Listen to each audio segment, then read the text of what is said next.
Hello అందరికీ, అందరు ఎట్లున్నారు? మంచిగా ఉన్నారా? ఈ వ్లాగ్లో అయితే కుమారి పూజను ఎలా చేయాలో చూపిస్తాను. నవరాత్రుల్లో మేము కూడా కుమారి పూజ చేసినాము. మేము ఎట్లా పూజ చేసినామో ఈ వ్లాగ్లో చూసేయండి. కుమారి పూజ నవరాత్రుల్లో 8వ రోజు కానీ 9వ రోజు కానీ చేసుకోవచ్చు. లేకపోతే మొదటి రోజు నుంచి 9వ రోజు వరకు రోజు ఒక బాలికని దుర్గామాతలాగా భావించి మనమైతే పూజ చేసుకోవచ్చు.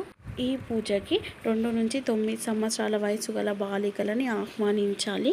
మేము 9 మంది బాలికల నవదుర్గలుగా భావించి మా ఇంట్లోకి ఆహ్వానించి ఆసనం పైన కూర్చోబెట్టి కాళ్ళు కడిగి ఒక టవల్తో తూర్చి పసుపు పెట్టి పారాని పెట్టి బొట్టు గంధము పెట్టి ఇంకా జడ వేసి పూలు పెట్టి గాజులు కూడా వేసి వాళ్ళని అలంకరించాను.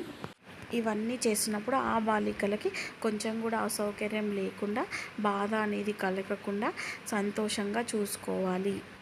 పాద పూజ చేసి అలంకరణ చేసిన తర్వాత తాంబూలం ఇచ్చి వాళ్ళ నుంచి అయితే బ్లెస్సింగ్స్ అయితే తీసుకోవాలి. అండ్ తాంబూలంతో పాటు మేమైతే కొన్ని గిఫ్ట్స్ కూడా కొనుక్కొచ్చి వాళ్ళకి నచ్చిన గిఫ్ట్స్ అయితే ఇచ్చిన తర్వాత భోజనం కూడా పెట్టి వాళ్ళని అయితే సంతోషపరచి తర్వాత ఇంటికైతే పంపించినాము అన్నమాట. సో మా పూజ అయితే చాలా బాగా జరిగింది. నాకైతే చాలా బాగా అనిపించింది అనమాట ఈ కుమారి పూజ. ఈ పూజలో అయితే తాంబూలం ఇవ్వడం కోసం తమలపాకులు, ఒక్క 1 రూపీ కాయిన్, ఇంకా బనానా, బ్లౌజ్ పీసు కానీ లేకపోతే ఓని కానీ బట్టలు కానీ మీ స్తోమతను బట్టి మీరు ఏదైనా ఇవ్వచ్చు. వీటితో పాటు బొమ్మలు, చాక్లెట్స్, ఇంకా బుక్స్ అట్లా ఏవైనా కానీ మనము గిఫ్ట్ రూపంలో ఇవ్వచ్చు అనమాట. సో ఇచ్చి వాళ్ళనైతే తృప్తిపరచాలి అండ్ సంతోషపరిచి వాళ్ళని పంపించాలన్నమాట. మా పూజనైతే చాలా బాగా జరిగింది. నాకైతే చాలా హ్యాపీగా అండ్ చాలా బ్లెస్డ్గా ఈ పూజకైతే రజస్వల కానటువంటి బాలికలను మాత్రమే ఆహ్వానించాలి. 2 నుంచి 9 సంవత్సరాల బాలికలు ఒక్కొక్క సంవత్సరం బాలికలను పూజించడం వల్ల ఒక్కొక్క రకమైన ప్రయోజనాలు అయితే మనకి అందుతాయి. ఈ పూజలో అయితే భోజనం కోసం వెజ్ ఫుడ్ ఏదైనా మనమైతే ఇవ్వచ్చు. పులిహోర అండ్ శనగలు అయితే ఖచ్చితంగా ఉండాలి భోజనంలో.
మీ అనుకూలతను బట్టి సింపుల్గా కుమారి పూజను చేసుకోవచ్చు.